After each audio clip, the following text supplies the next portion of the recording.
meat and curry, I'm your man. Cause how we all lose it is a mystery. It's like the changing of our wardrobes from a dire history. But it's the one making us not stop. 50 kilograms is all we've got to drop. La la la la, la la la la la la la la.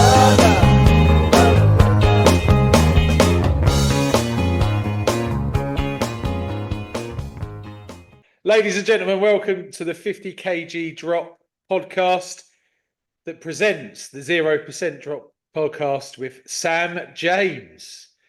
Following on from our podcast with Sam and Chaz the other week, we decided to do a mini-series on sobriety. Sobriety is heavily linked with weight loss, but in the same vein of starting the 50 kg Drop, I think it's a very difficult subject to navigate if you have no experience. And the idea of where we're coming from is to create a podcast to help everyday people like us navigate sobriety. So Sam, welcome. Good evening, ladies and gentlemen. Sam here. You good?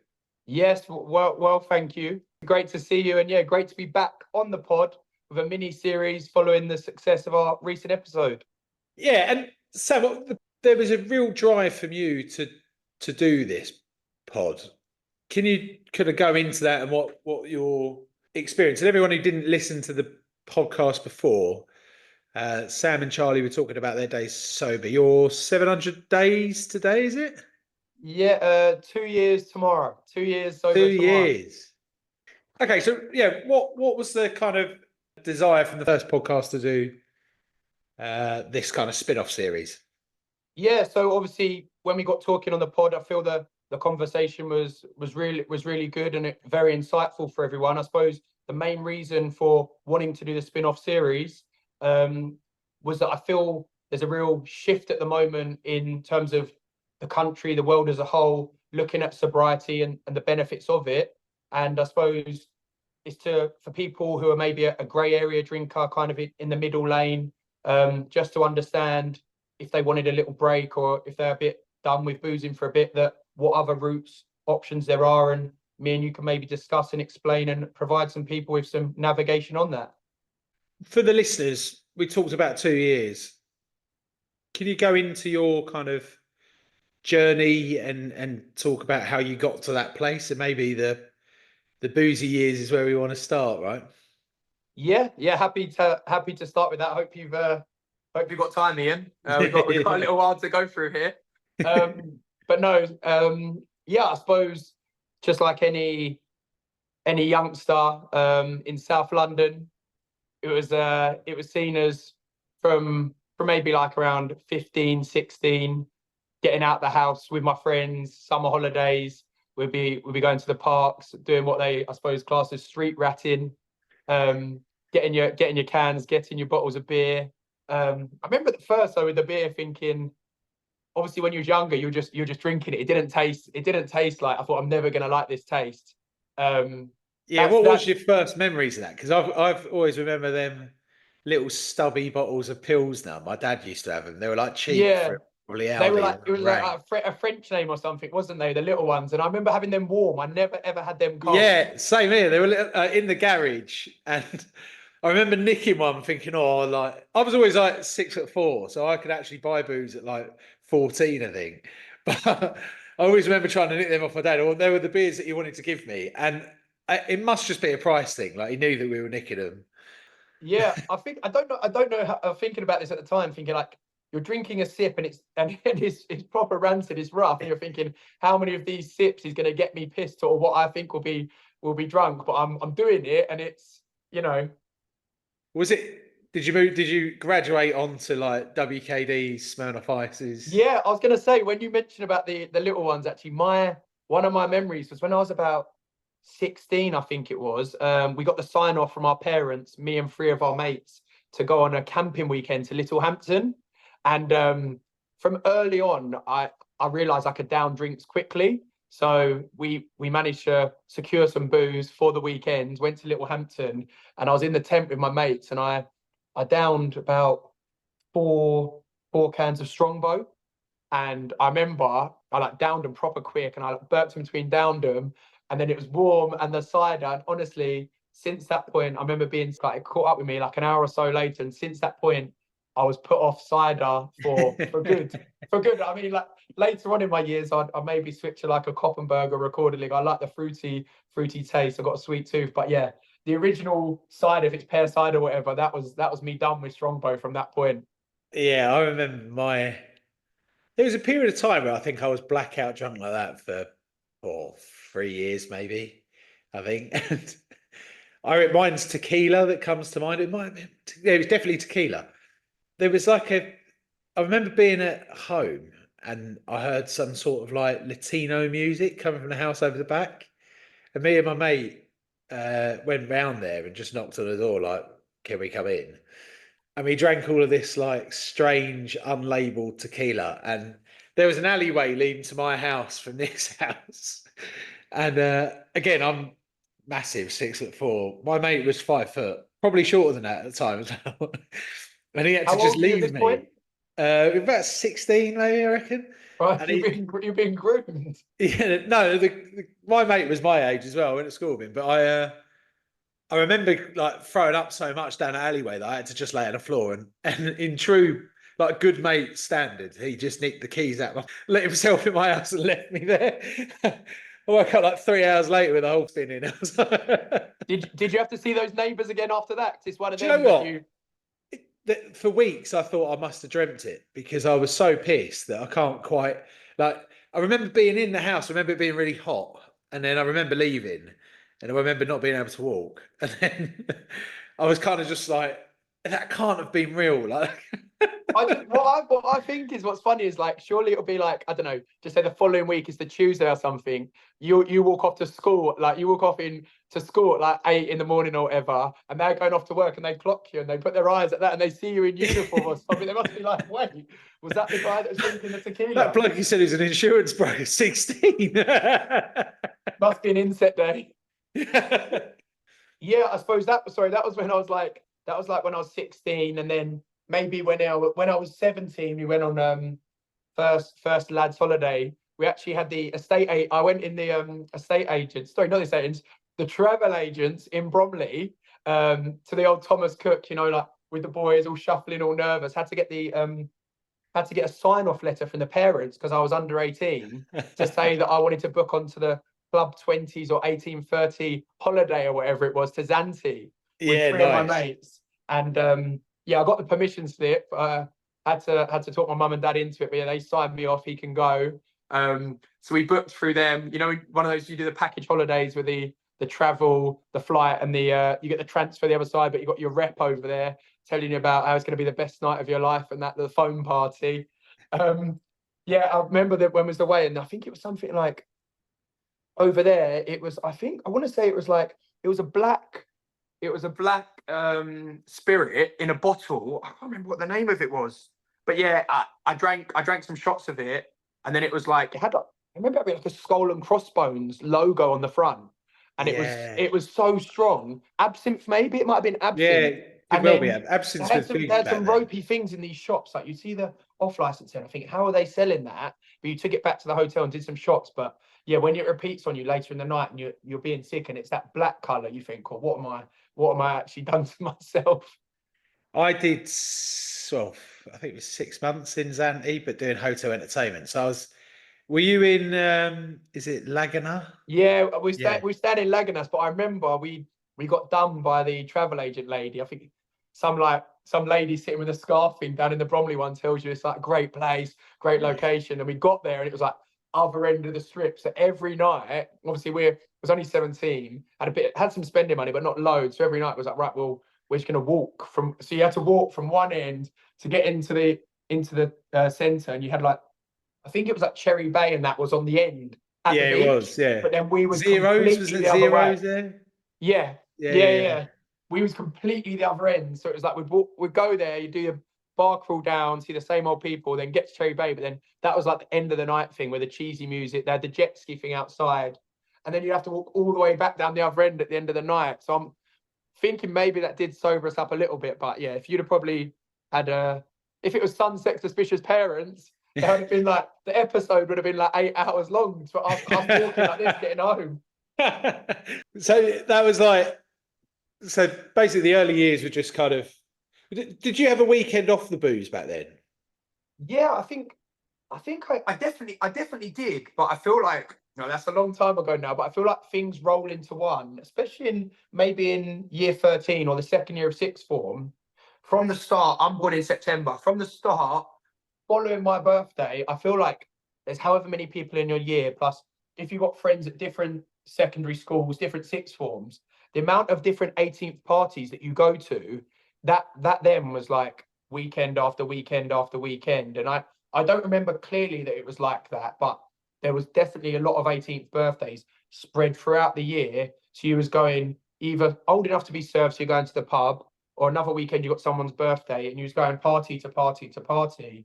But I just feel like when I was that young, I think back about it now, and I don't think the hangovers were that bad.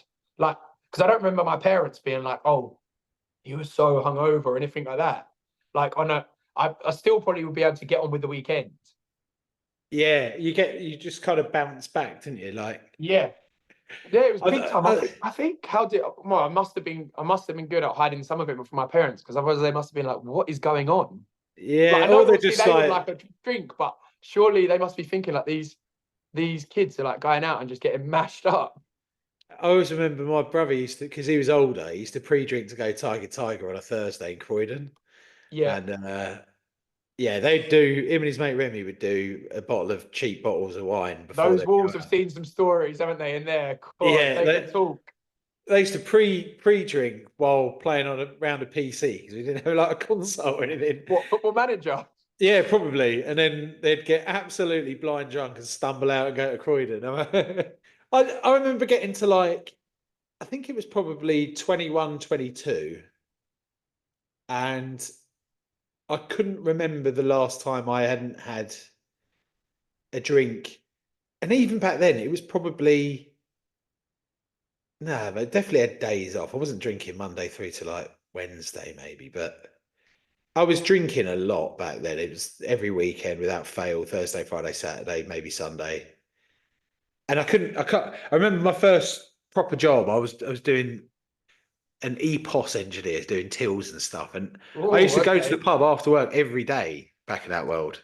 With colleagues. No. I used to go and meet an old ex-missus and a couple of pals in a pub. We used to just finish work and go straight there.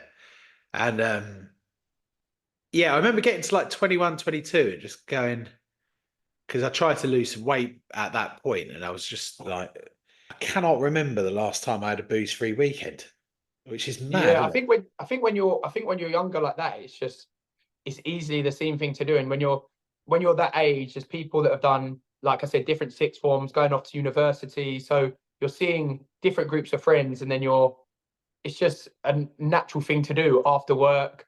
Go see friends at the weekend. It's good to catch up. You go to a party, you go for food, you have your drinks. It's just I think it's seen. And also, I don't know about you, but in the summer months, obviously when you had like the beer gardens, that's just go there, and that's an excuse to get there earlier after work.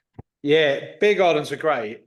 I back to the 18th birthday parties. I think that was a great period of time because I used to really enjoy seeing what spreads were laid on by the families as well. So What was your favorite type? Would it be like they've done it in like a swanky bar, or would it be the ones where you're like an old man's social club function room, and it's like they're having a party there, and you've got like the old bird behind the till, like pulling on the pint, serving you the beers. I feel the social clubs would get more people served, right? Yes. Yeah. I played darts in one last night that was just like, so you'd always have more fun in them. But I always felt the social club would always end in a bigger fight at the end of the Yes. night. You'd be like fighting your way out. And then back then there was no Ubers and stuff. So you'd be waiting in a cab station or walking for 2 hours to get home. In most cases, in my case, it was probably skint. So I was walking every 5 minutes. I remember buses as well back in the day were a big thing. Like when you said Tiger Croydon, that one night that ran that route the whole time was like literally the club was good, but the bus is where it went off. Like you'd see Yeah. so many people, there'd be people that are pissed. So there was bound to be a little scrap on there, but there'll be songs singing from different groups at the top of the bus. It was lively. Yeah, And yeah, getting home yeah. from parties as well. So you could get why, like, for that period of time, with weight loss, we always talk about the habits we've got, the habits we've picked up, and I think subconsciously throughout that period of time, the habit of boozing just becomes second nature. And for you, when was the first time you attempted going sort of sober, and did your drinking change throughout your kind of mid-20s at all? Yeah, I was gonna say, so I went off to university after sixth form.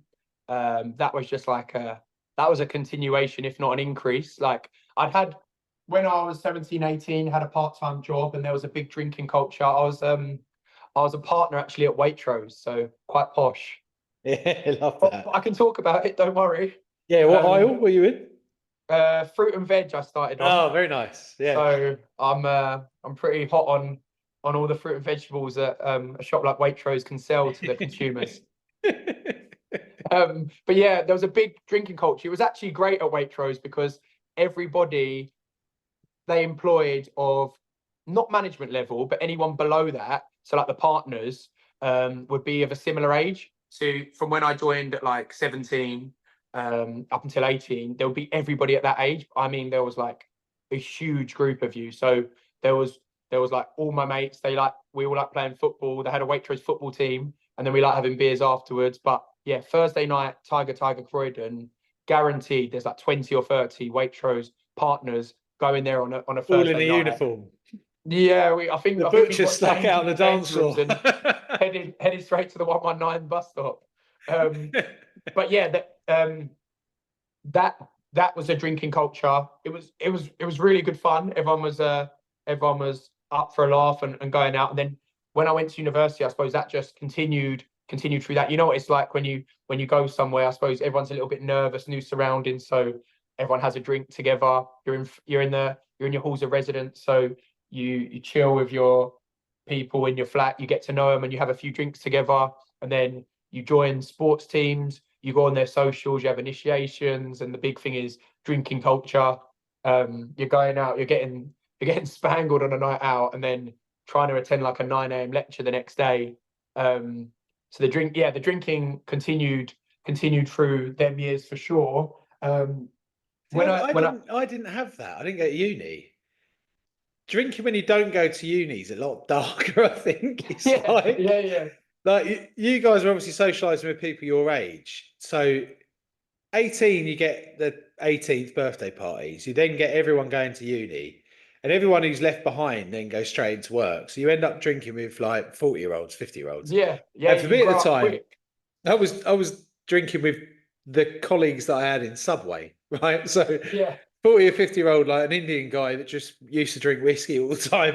We'd sit out the back, maybe going to Wetherspoons on payday, which was on a Thursday, and then then once I got into like the corporate world, it was the same sort of thing. It's like there was some people our age, but it was more pub drinking, that sort of stuff. I remember when the uni lot came back, everyone was a lot more chilled, I think, than the kind of workers, because you'd be doing a proper 9 to 5 and going up to the city. I feel like with the uni, the progression was that first year, obviously heavy booze. Second year, you still went out and drank heavily. Third year, I feel the progression was that that's the year that most people would graduate, unless they went on to do either longer course masters. So it gradually slowed down as you were supposed to be like revising or doing your dissertation. So then people would do that, and then obviously when they would come back and they'd be back from uni, obviously, and then see like in and around your town or whatever, then they would normally have got into a job. So then they would be back, and the boozing had, like you said, had relaxed. Yeah, I feel like that progression went like that. But yeah, I suppose after I came back from uni, within like I suppose a year or so, I moved to a job up London, and then it was in a sales role. So then the boozing culture kicked right back off again. Yeah, and that's what I don't went think it ever into. dropped. I think it's also when you can actually properly afford booze the first time, is when you start doing them jobs. Yes. And that's when, for me, was like Monday to Friday, I'd have a couple of casual ones. Don't know why I was doing that. And then on the weekend, it would be going to football on an away trip or so. So you start 7 a.m., finish at Yeah. 7 a.m. And you just like, let's drink 40 pints. Yeah, it doesn't hurt. Let's just go. Can we see if there's a 6 a.m. train, please? Yeah. I remember like some of the lowest points of being banging on a petrol station window, just asking for another 4 cans of Foster's. And you're just like, you've honestly been drinking for 30 So they hours. and they have to serve it to you through that little Yeah. bit underneath, don't they? And you like whatever price it is, you're gonna put your cash in or your card and just pay. Just desperate for that. Whatever you've got God knows left, what, just put it through.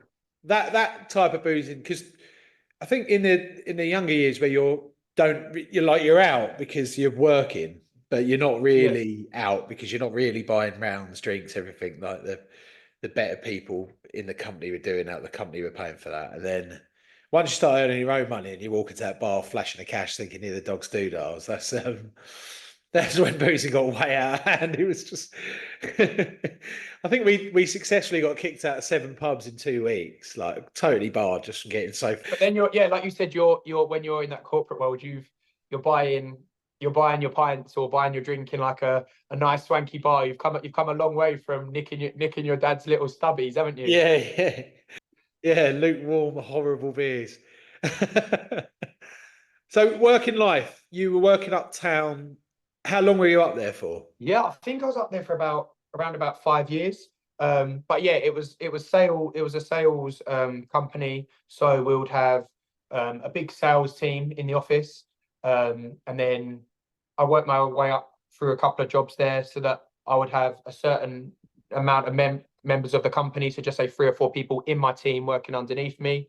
So it was my job to do my own sales, but also to try and motivate them or assist them in order to get them to a certain level as well. So that was a lot about socializing, team building, which obviously again came back to, should we go to the pub after work on a Thursday, a Friday?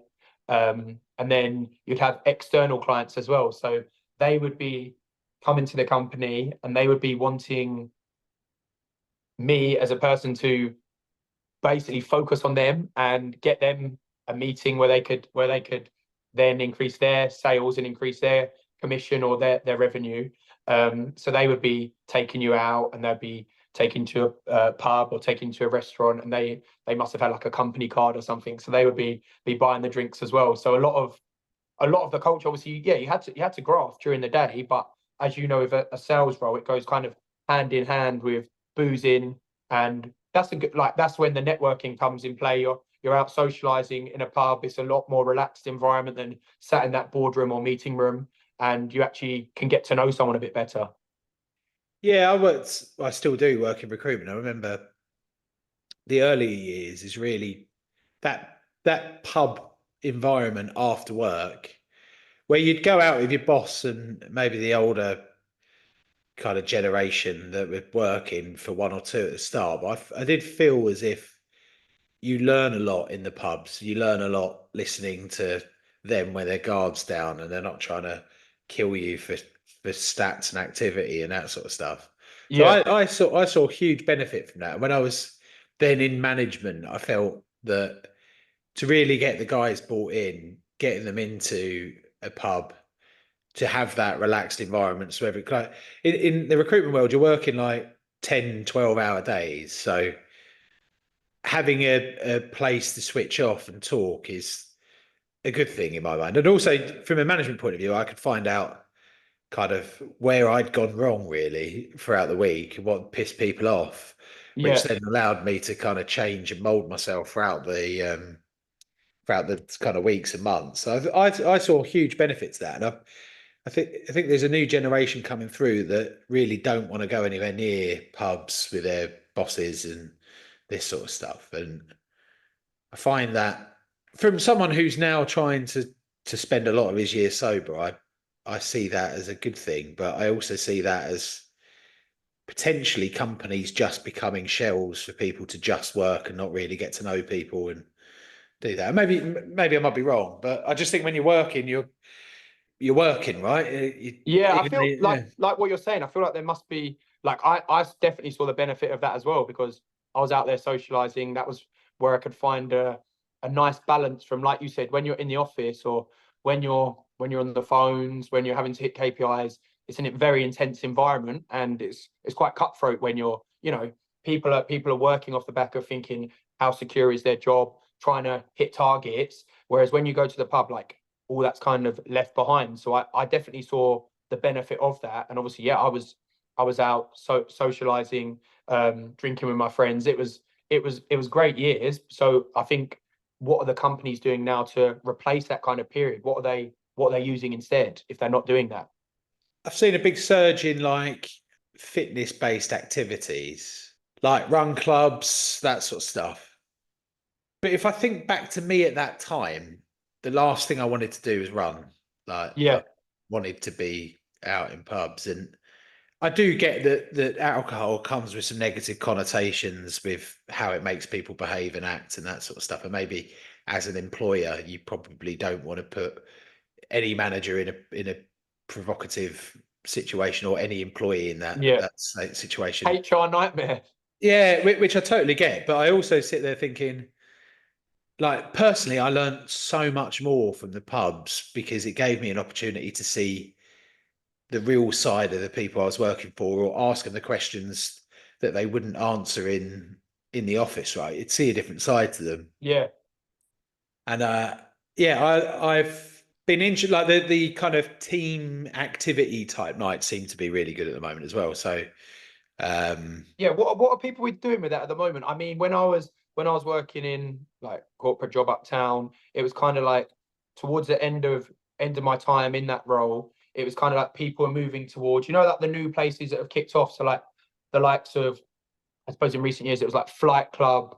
There was a place where they do like, I think it was in is it Haywood's Gallery? What's the place called near London Bridge? They did like a bowl. I did like a bowls or balls night there. They do yeah, like yeah, axe throwing and stuff like that. What is that still like the kind of thing where you get a team to go to a social, something like that?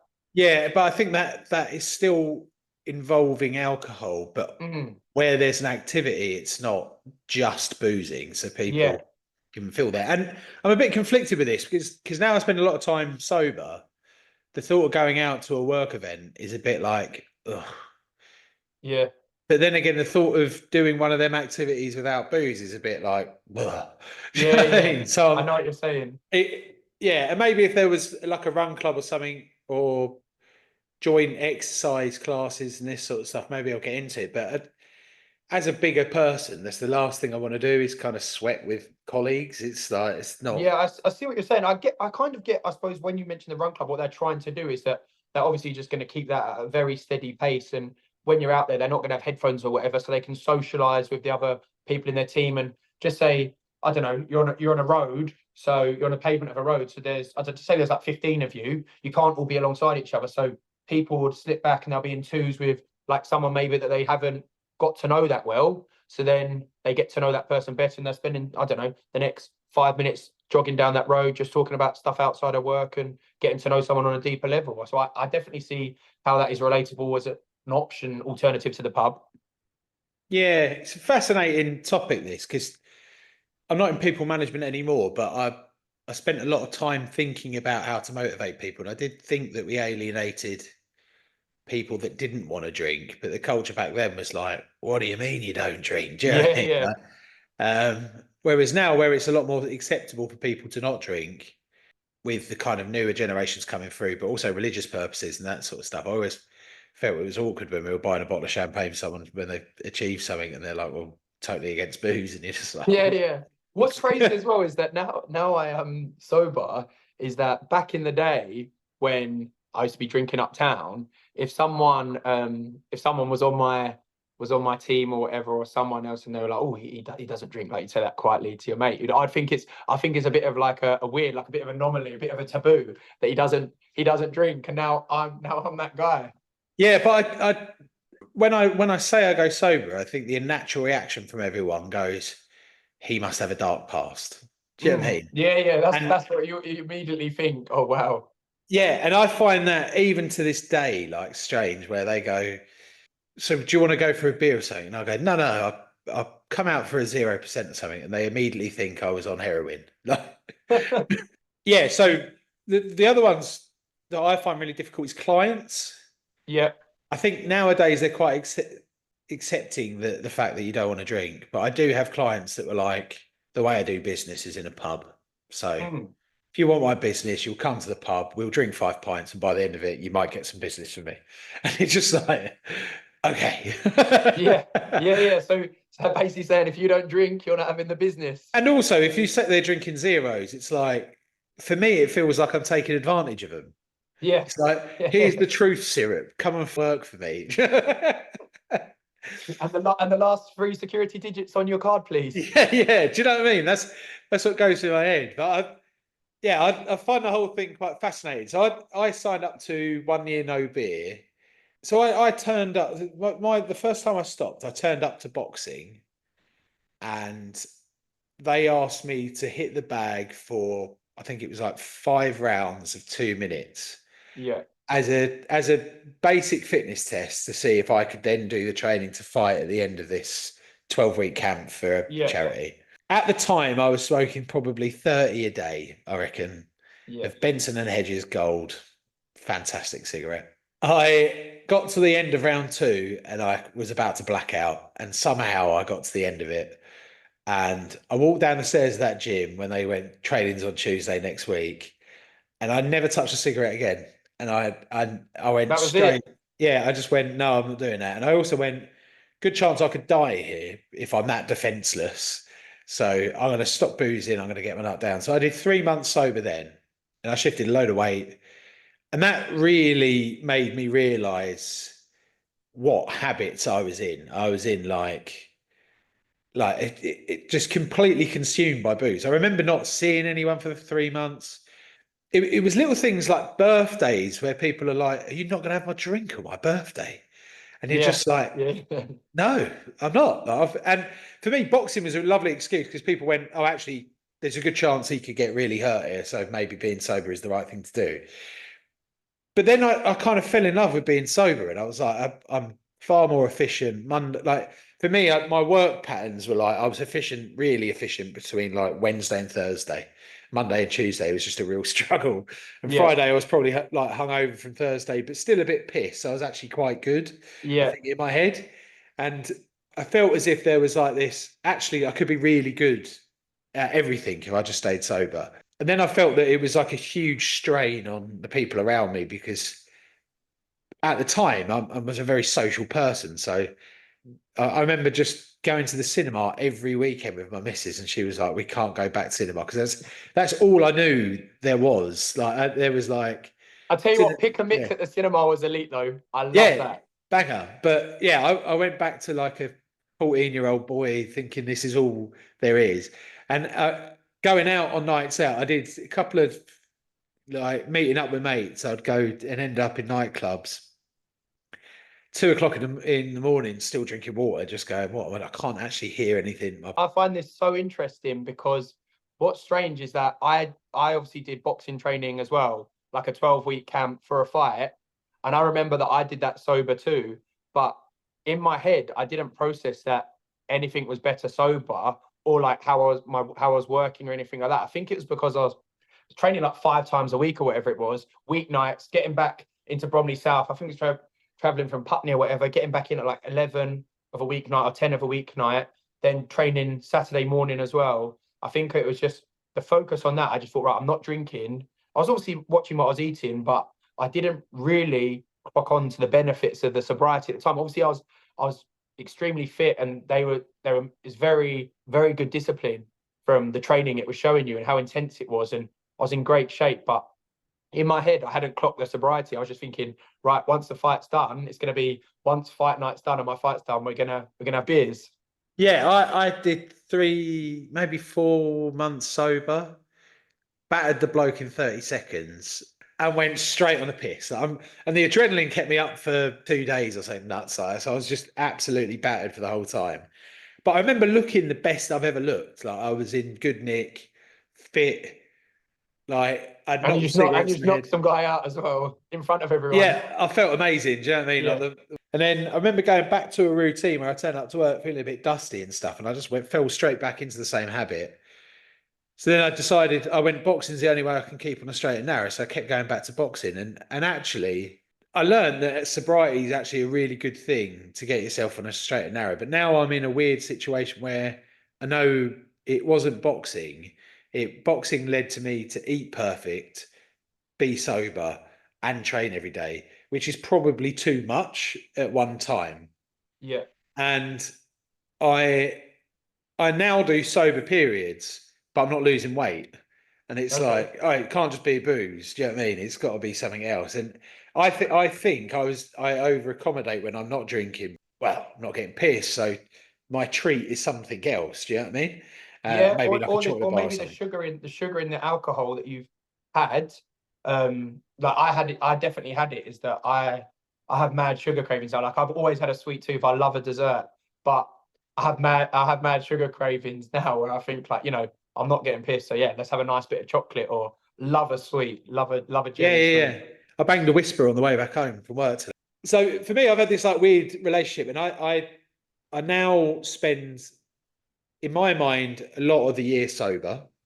Yeah, I do find it hard to socialize when I am sober, but I am so much more comfortable to be out and about. Like if there is a birthday or something and I want to go out, I'll go out and drink zeros. yeah, And the other night when you came round and we had the kind of zero night with everyone who was sober, I felt that was quite good because everyone was in the same boat and there was no pressure of, and also I think the problem with sobriety for me with socializing is some people get really pissed. And when I was growing up, I used to do security in bars, and that's all you dealt with. And yeah, and it's nothing against them. Like the story was great the first time you said it. The third time you said it, and I'm sitting there going, "Why am I here? I could just be in bed." I find that bad, and that's what makes you like the boring sober guy. Do you know what I mean? And that's where I'm mm, going. But I'm not. I actually like. I could sit through this. I really could. But and I never wanted to be that like judgy sober person of oh they're gonna have a hangover in the morning. They're gonna feel yeah. bad. I think that's enough now. Yeah. So I've got this weird I'm 6 weeks sober at the moment and really looking forward to having a beer again. And I think I'm healthy with that. And it gives me a good chance to pick up some good routines and do more fitness and focus on health for a bit. But that socializing bit I can't put down, I don't think. And I don't know how that feels to you because you're obviously 2 years in and Yeah, I suppose I've just had to change the approach to some things. Like there's things I still love. Like, I play football, I socialize with my football team after the game. If my friends say let's go to the pub or for a catch up or for some food, I still enjoy doing that. But I suppose the thing I've just had to switch a little bit is from what would be go to the pub and then to a bar, then to a nightclub, and you're out till 3 in the morning. I feel like the alcohol just masks the tiredness. So like I hit a certain point where I'm out and I'm like, right, that's me done. Like I love still going out. I love like having a laugh with the boys, still having a laugh, having a joke, talking about all sorts of whatever you chat about in the pub with the boys. You go on to some tangents, go off on some random topics. But yeah, I get to a stage where just say I've been on a few stag do's where it's like I don't know, 11, 12 at night. I'm starting to look at my watch on my phone thinking, cool, my eyes have gone and that's it. I'm taking myself to bed. So yeah, I get what you mean. Like I don't think I want to put myself through listening to those drunk guys doing the same stories really late into the night because I think right, I'm done with that now. or a deeper meaningful. Like it's Yeah, amazing that you're sober, really good. And I'm a nightmare for that when I'm around sober people when I'm pissed. I know I am. yeah. But yeah, I know the conversation's coming from the right place, but it's like, I get that. It's just like the point that me being sober is talking about. I don't want to talk about it. You Yeah. Well, know? wait, yeah, but I know what you're saying. Like someone will come up to you and be like, "Oh, look, I just really respect what you're doing." Blah blah blah. They're like Yeah, leaning into you, and I'm thinking, mate, you're gone. just enjoy your beer, bud. Do you know Yeah, what I mean? exactly. I'm not judging you for having a beer. I'm not Yeah. saying like I really embrace that you're drunk. I'm not saying that. It's just chilled. I think that goes on nicely to your kind of days sober then. So 2 years is a long time, right? Let's kind of chop this up into the first like maybe every 6 months. What was the first 6 months like to you, and how did you navigate that?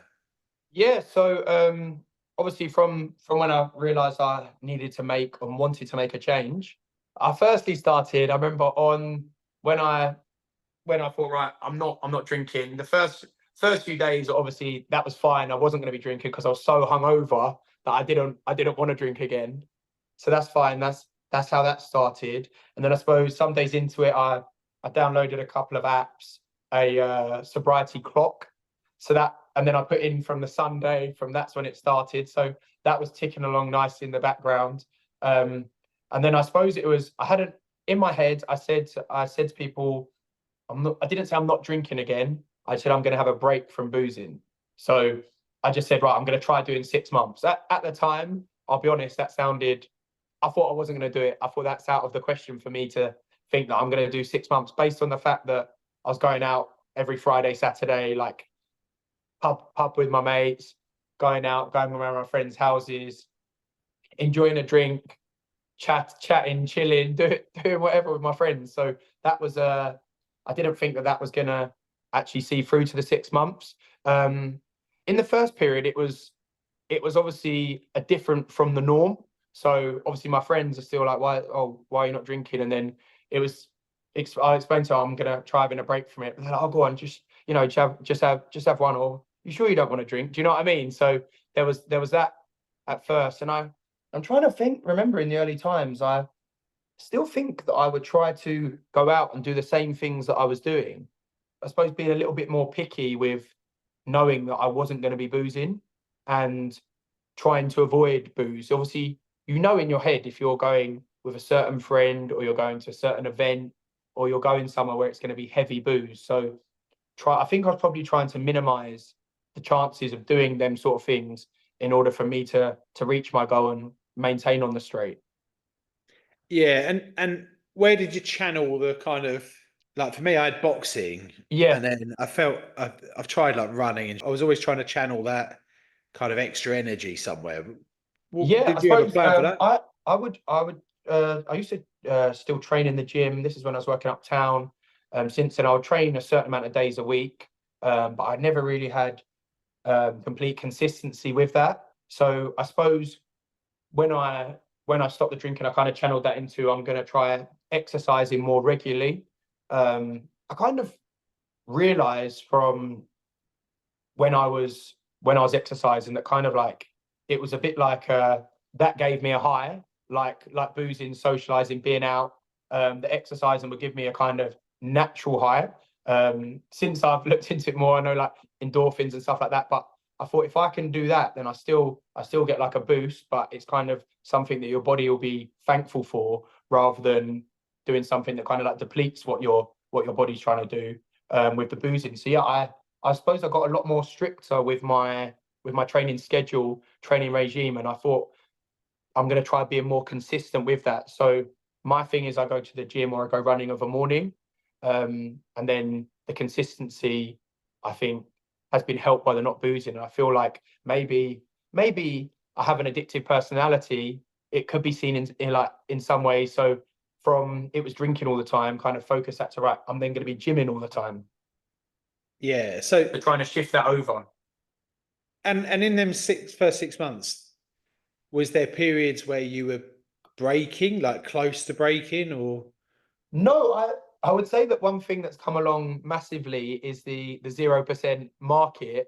So I was working my way through trying the different zeros because I knew if I got some in my fridge or if I was out having a meal, I'd see what zeros they have, and or if I was with the boys, I'd make sure I was trying the different beers. I remember there were definitely periods where I thought, oh, should I just sod this and have a drink? But I don't know. I feel up here, I've got like a willpower that if I'm saying I'm gonna do something, then I'm gonna do it. And I suppose that's why I thought, right, I'm gonna come rain or shine, I'm gonna see out this 6 months basically. Yeah, I totally get that. When I say I'm going to do something, I do it. Or how did you and how do you navigate the extra kind of stress, mate? Or like, for me, there's loads of different trigger points. You mentioned football. If I play football, I want to get it back in the bar and have a beer. that's one. But I also it's because the match is stressful, so I think it's like a switch brain off now. Or if I have a stressful day at work, I don't naturally go to booze for stressful days at work, but come Friday, it's like, well, let's just relax. Have you got any remedies for that, or has there been anything? I suppose me and you may be different in the fact that football for me is kind of like a medicine. That's like a stress relief because when I play the games, I know there's a bar afterwards, but I'd say for those 90 minutes, I was chatting to one of my friends the other day from the football team. Actually, I was saying for those 90 minutes, I'm literally thinking about where I need to be, what I need to do on that pitch. So any stress I have, which obviously maybe has led me to booze in the past, when I'm on that football pitch, I don't think about that. I'm not thinking about my misses. I'm not thinking about anything. When I'm playing football, I just want to win that next tackle. I want to win the header. That's what I'm See, focused this on. is the So problem between centre backs and goalkeepers, mate. I've got the pressure of the whole game. yeah. I'm just You make one having a mistake, that's nosebleed running up fine. the I pitch make one trying to get a mistake, we're goal. done. Anyway, I'm a forward, not a centre back. I don't know what you're chatting Yeah, about. yeah, sure, yeah. And that kind of how have you navigated the special occasion drink? Because when you actually write them all down, the thing that I found, how many drinking occasions have been created by society. So stag do's, celebration drinks, promotion drinks, birthday drinks, wakes, Wet the like baby head bereavement drinks. drinks. Yeah. Drinks because you did something good, drinks because you're stressed, drinks because you're happy, drinks because you're celebrating. Do you know what I mean? How did you navigate all of that? And I think from a kind of part-time sober, right? Is it yeah, is there kind of hints and tricks to that maybe? Yeah, I would say definitely. It's been a whole mad journey because I've had to relearn all those occasions. Like that would be my thing. Like festivals in the summer when are we starting the drinking? Football away days. When are we starting the drinking at Bromley South? Are we waiting till we get up to Victoria? Do you know what I mean? It was everything like that. Like drinking after the match on a Saturday. I suppose I've just had to relearn them kind of things. Definitely, I would say I maybe get myself a few zeros so I didn't feel like I was left out. But one of the things you mentioned, like one of the things for me that was my main drinking was when I went on holidays. So going to the airport, I used to be scared of flying when I was younger. So when I was at that age that I could drink, it would either be getting a bar at the airport, the Weatherspoons, or more after that, it was like we book a lounge for cheap and then just drink as much as I can because I don't like the actual flying situation. So if I get myself bolted enough before I get on that flight, then I'm not going to remember about the flight as much. But Yeah. that was literally crazy. Like going on the flights. Like now I fly and I'm sober and it's what most normal people do. But at the time, I never saw it as that. Like I thought it would be weird if you flew sober. Yeah, I'm not an airport drinker. I have done it in the past, but I hate getting hungover unnecessarily. Yeah. And it's quite hard to continuously get pissed on a flight. And I used to do a lot of traveling with work where you'd be going on a Monday morning and turn up to Yeah. work the other end just No, like, I what? don't. I don't know about that. I was talking about like the lads' weekends where it's going like Yeah, yeah, Thursday yeah. crack of dawn until like Sunday. I would be like, right, let's booze in the minibus on the way to the airport, and then let's carry on.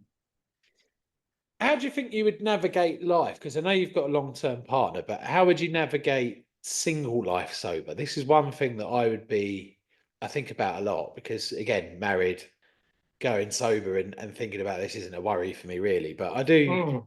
I do sit there thinking that whole kind of, and maybe that was a problem because I do remember the amount of times Yeah, try and chat a bird up or like go on a date, I'd just be like a dribbling mess. yeah, Dutch courage. Well, Yeah, look, yeah. touch wood for now. I'm not going to have to worry about that problem. But for me at the time, I get what you're saying because yeah, maybe I feel like I could chat. But obviously, when it comes to the different sex, then it's like you're still a bit nervous, like how they're going to react. So I suppose drink was like a bit of a Dutch courage, and then right, put a few in me, off I go, chat, chat, Yeah, chat. But yeah, lots of even like for example, when I met my partner, it was on a boozy party. So yeah. it was kind of like yeah, with single life now. Well, let me tell you, I don't know how I'd approach it. Never been on the dating apps, and never done like a sober being single. So I don't know. It'll be a whole world, because the place, obviously now everyone uses the dating apps, right? But when we were younger, when we were growing up, meeting someone would be, you'd meet someone in a pub, or you'd meet someone in a bar, or for a friend of a friend, but it'd be when you're out drinking, right? And But then you you'd get also chatting to be them, and it'll go from there. they would 1,000,000% think you're a crack addict, recovering crack addict. Like, Yeah. there was no middle ground. It was like, yeah, he's definitely got problems, or he's like got deep dark history. Or Yeah, something. Just like what you said. If he says, "Oh, he doesn't drink," I'll be like, "Oh, okay." yeah, Like that, murderer. wouldn't Yeah. He murdered his mum. he? Yeah. I'd love to interview a sober singleton. I think that would be Yeah, great. I think that'd be mad tough though, because I suppose some people may like it, but then yeah, if you it's just fully it's just fully you, no booze, you trying to be out there trying to chat up a person completely sober. And on to that, how has sobriety affected your relationship with your partner, with your family, your kids, that sort of thing? I would say that I feel like I have a lot more time back from the not boozing. So one thing I was terrible with was the hangovers. Like literally my partner, my parents, my siblings, all my mates, if they like with a hangover, I was bad. I feel like with my body, I didn't really store the alcohol anywhere. So and I tried just keeping up drinking. So I never really like processed well. I'd not be able to eat the next day. I'll be being sick. So I've definitely got that time back when I was hungover that I'm now sober. So I think they're definitely grateful for that, because the toilets haven't got sick in them, and I'm not waking up in the bed with sick next to me and stuff like that. So they're definitely grateful for that. But I feel like with them, it's just maybe with the boozing that there's not so much of a worry anymore, like what I'm doing during my days, because yeah, I used to, if I went out boozing, it would be like a binge on a Friday or something. And like you said, you know, when you was in that alley where he was laying down, my mum's now not thinking, is he laying down in an alley, you know, being sick off the tequila anymore? Yeah. I suppose that's that. But when you first had children, you were drinking, right? Yeah. For when I had my first child, I was still drinking up until they were 2.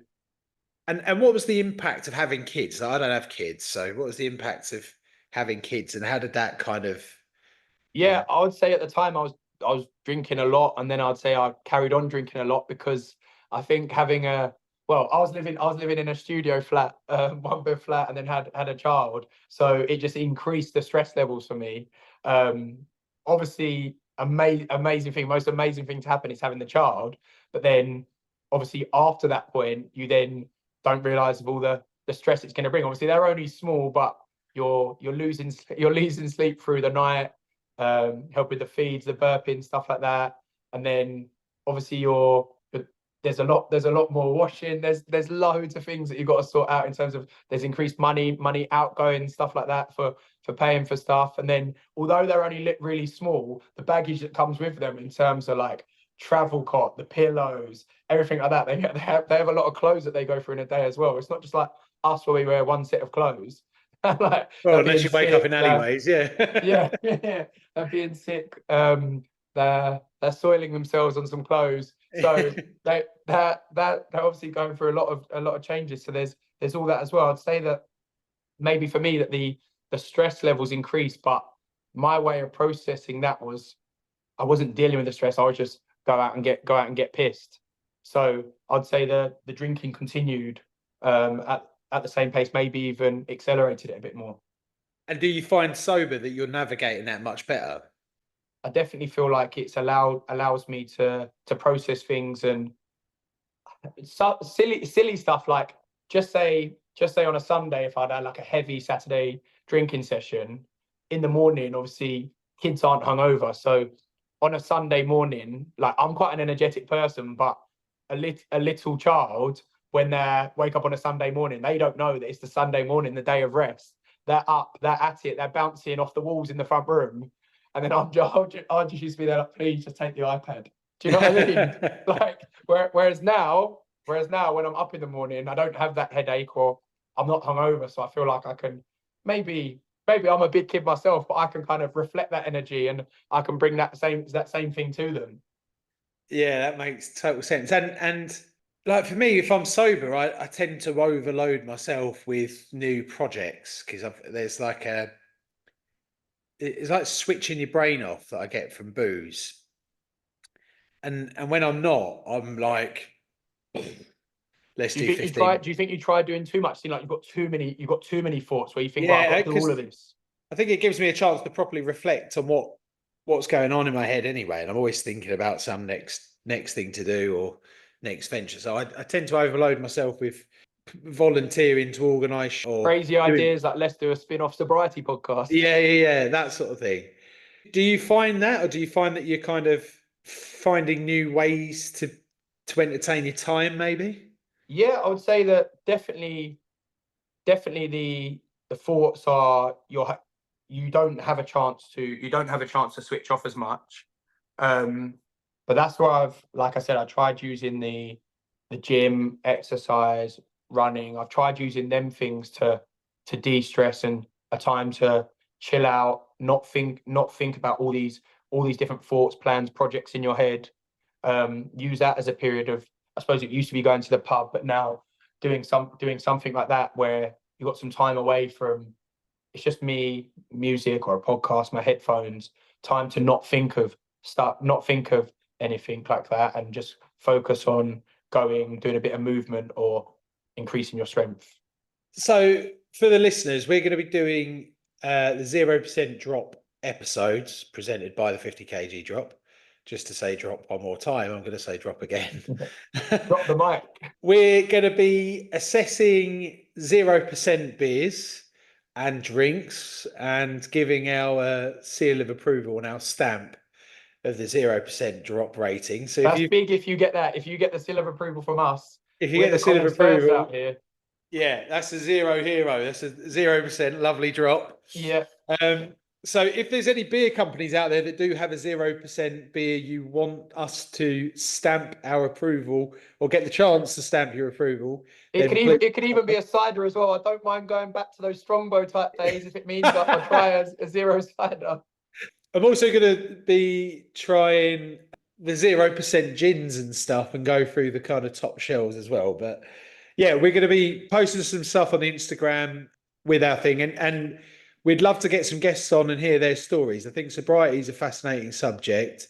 For us as 30-year-olds, I think our kind of upbringing and bringing into kind of boozing and work life is slightly different, but also quite the same and consistent at the time. I'd love to understand a bit more about older generations and younger generations on how they navigate sobriety and their thoughts on it. And I'd also love to hear about people that are 100% positive about booze, because this is all about balance. And I think the reason why me and Sam were very interested in doing this is because like I understand sobriety from doing it, but I will always drink in my head. I always want to have periods of my year that is spent socializing with people through alcohol. So we're all about different opinions and different routes. And the door is open for anyone who wants to come on, really.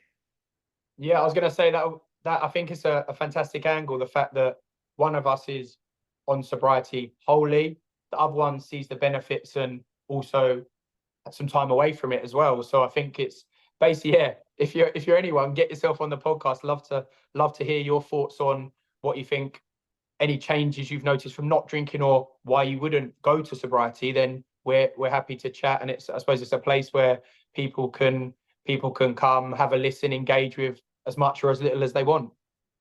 And I'll be drinking again in December, and it'll be quite good to feel the contrast. Yeah. With podding sober and then Sunday morning we'll record one and we'll be like, how are you doing?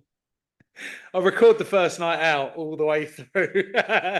Oh, you're not going to be in one of those cringy TikToks where you're like, I'm Ian and this is my first drink. Yeah. First drink in 7 months, yeah. Right, Sam, thank you very much. I think your story's incredibly interesting for me as someone who dabbles in and out, but I'm looking forward to getting the 0% drop going. And yeah, looking forward to future episodes. And I think we're on to something here that is just a fascinating subject. So I'm looking forward to it for sure. Yeah, the world seems to be going with that revolution. So we're just gonna help people navigate the first footsteps to that, and also looking forward to engaging with the 0% droppers. Yeah, we're building a community like we've done with the 50 kg droppers for anyone who's navigating sobriety. So if you are interested in being sober or being sober curious and asking questions with us, message us, drop your number into our Instagram, and we probably want to put that at the start of the episode, because if anyone's lasted this long, Yeah, just tell us what it is. Drop us your number and we'll go from there. But yeah, Sammy, lovely to chat to you, and I'll chat to you next week on a 0% drop. Yeah, if anyone's got any recommendations for 0% drinks that we should be trying, or ones that blast you away, then please drop them over to us and we'll get trying them on the pod. And things we should do sober. That's the thing. I'd love to do something that someone sober goes, you have to do that. You'll understand sobriety better. Sign us up. Yeah, I'm all over that. Right, Sam, I'll see you later. Have a great evening.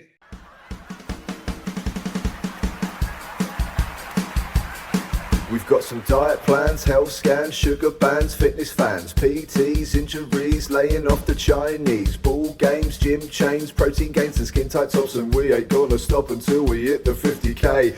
Drop, drop, drop, drop, drop, drop, drop. No excess fat, no FAT, no curry bag, no guarantee.